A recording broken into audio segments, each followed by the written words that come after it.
কলকাতা টিভির এই রিপোর্টটি আপনারা শেষ পর্যন্ত দেখুন আর ব্যাপক শেয়ার করে চতুর্দিকে ছড়িয়ে দিন। ক্রমশ হাত থেকে বেরিয়ে যাচ্ছে আন্দোলনের রাশ। যেটুকু ছিটে ফোটাও ছিল তাকিয়ে দেখুন সেটুকু আর বিজেপির হাতে নেই। হয় কোট আনকোট এক অরাজনৈতিক মানুষজনদের হাতে যার ঘোর বিজেপি বিরোধী, আর খানিকটা হলো সিপিএম এর হাতে। কারণ এখনো শহুরে মধ্যবিত্ত উচ্চ মধ্যবিত্তের মননে মগজে বাম ধারণাটা ওই সিপিএম এর সঙ্গে মিশে আছে। এনারা গোসা করেই খানিক গিয়েছিলেন তৃণমূলে, খানিক বসে পড়েছিলেন ধুর সবশালা বাজে এমনটা বলে। সেই তেনারা আজ রাস্তায়, কেউ সরাসরি সিপিএম এর ঝান্ডার তলায়, কেউ বা ওই অরাজনৈতিক ব্যানারের তলায়। এদিকে ন্যাশনাল বিজেপির সঙ্গে আমাদের রাজ্যের বিজেপির মূল তফাৎটা হলো দেশের বেশিরভাগ জায়গাতেই বিজেপির এক বিরাট পরিকল্পনা সাজানোর টিম আছে, তাদের রিসার্চ অ্যান্ড প্ল্যানিং টিম। সেই তাদের পরিকল্পনার পরে তা এক্সিকিউট করা হয়। আমাদের রাজ্যে সে কবে থেকেই বিজেপি চলে কলোকিয়াল ভাষায় হুপে, মানে হাওয়ায়। বাংলা বিজেপির নেতারা মনে করেন একটা হাওয়ায় ভেসে ভেসে তারা ক্ষমতা দখল করবেন, আর তার জন্য প্রতিটা নির্বাচনের আগে তারা ফেক নিউজ, সাম্প্রদায়িক প্রচার, মন্ত্রী শান্ত্রী এনে প্রচারে বিপুল টাকা ঢেলে একটা হাওয়া তৈরির চেষ্টা করেন। সংগঠন নেই তাতে কি, ওনাদের ধারণা ঠিকঠাক হাওয়া তুলতে পারলেই নবান্ন হাতের মুঠোয়। সমস্যা হলো না সেই হাওয়া উঠেছে, না ওরা ক্ষমতা দখলে সামান্য দক্ষতা দেখাতে পেরেছেন। সেই বিজেপি আবার ভেবে গেছে এসে গেছে গদি একেবারে হাতের মুঠোয়, দলের ওপরে ভরসা নেই। খুব ভালো করে জানেন ছাত্র যুবকরা ডাকলেও আসবে না, তাই অরাজনৈতিক ছাত্র সমাজের নাম করে মাঠে নামলেন, ব্যর্থ। বন্ধ ডাকলেন, ব্যর্থ। এখন মরিয়া বিজেপি, বা বলা ভালো শুভেন্দু অধিকারী, যার আম ছালা দুটোই গেছে, তিনি এখন কাপালিকের মতো বলি চান, লাশ চাইছেন। সেটাই আমাদের বিষয় আজকে। লাশ চাই কাপালিক শুভেন্দুর।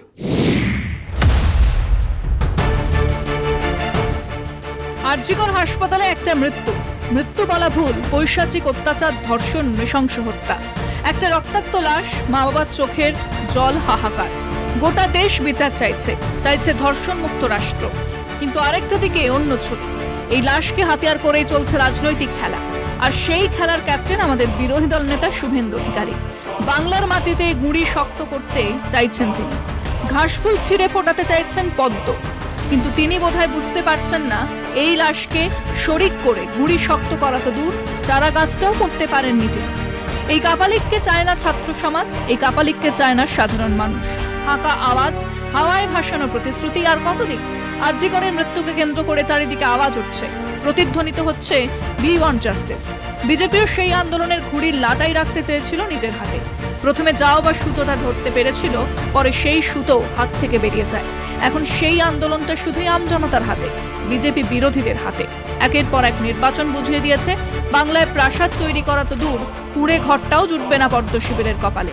তারপরেও নাছোড় বান্দা, সংগঠন নেই, নেতৃত্ব নেই, নিবিড় পরিকল্পনা, তবুও লক্ষ্য নবান্ন। হাওয়ায় ভেসে আর কতদিন? তাই তো লাশকেই হাতিয়ার করতে চাইছেন বিরোধী দল নেতা। এই তান্ত্রিকের ভবিষ্যৎ কি? এই তান্ত্রিককে চায় না সাধারণ মানুষ, এই তান্ত্রিককে চায় না বাংলা।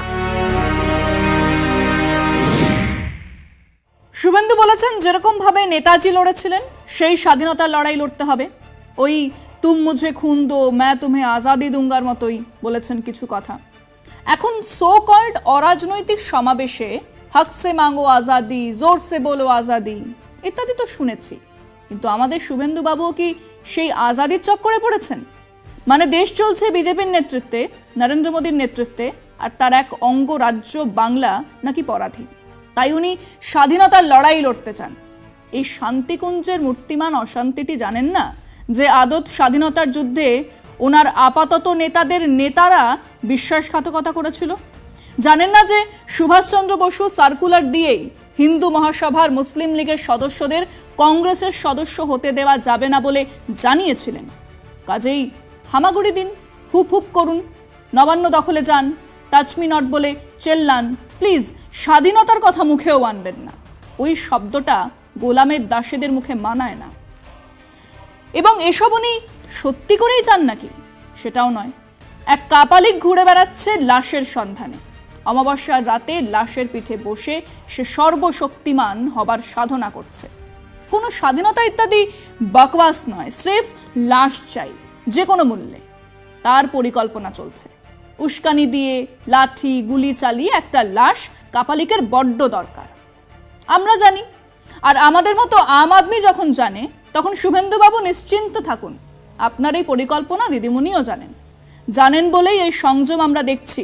বিভিন্ন সরকারের অর্ধেকের অর্ধেক ঘটনার প্রতিক্রিয়ায় গুলি চালিয়ে দিয়েছে। এখানে এখনো চলেনি।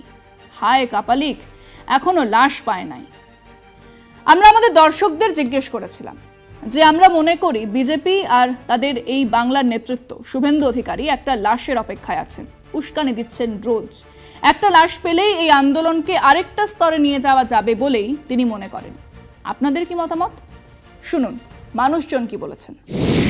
আজকের দিনে যে আরজি করের ঘটনা নিয়ে বিজেপি পেছন থেকে উস্কানি দিয়ে কিছু ছাত্রছাত্রী বা কিছু দুষ্টু লোককে রাস্তায় নামাচ্ছে, টোটালটাই কিন্তু ওরা দাঙ্গা লাগিয়ে পার্শ্ববর্তী দেশকে একটা ফলো করে ক্ষমতায় আসার চেষ্টা।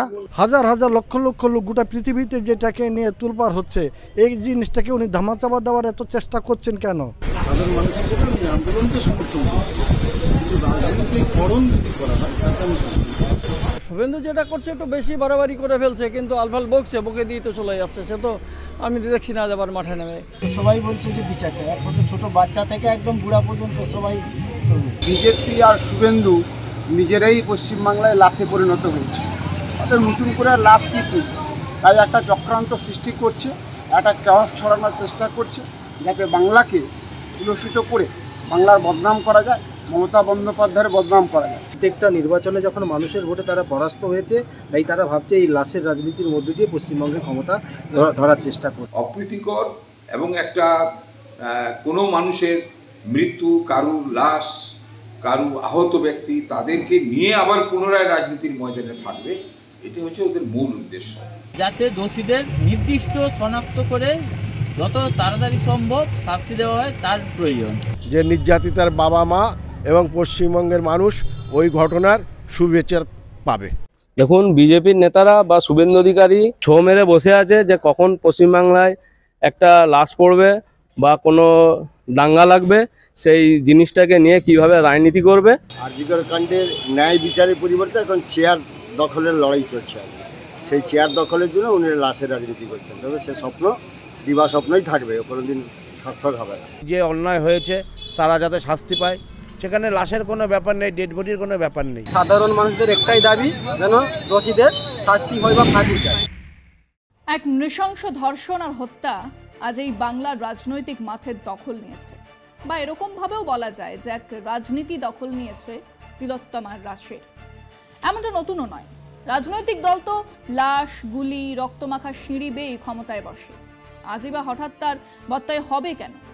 কিন্তু এই ঘটনায় যে অসংখ্য সাধারণ মানুষ নেমেছেন পথে, তাদের পবিত্র ক্রোধ, তাদের পবিত্র প্রতিবাদ এই লাশ খুঁজে বেড়ানো তান্ত্রিকদের চিনে ফেলে, এবারেও চিনে ফেলেছে।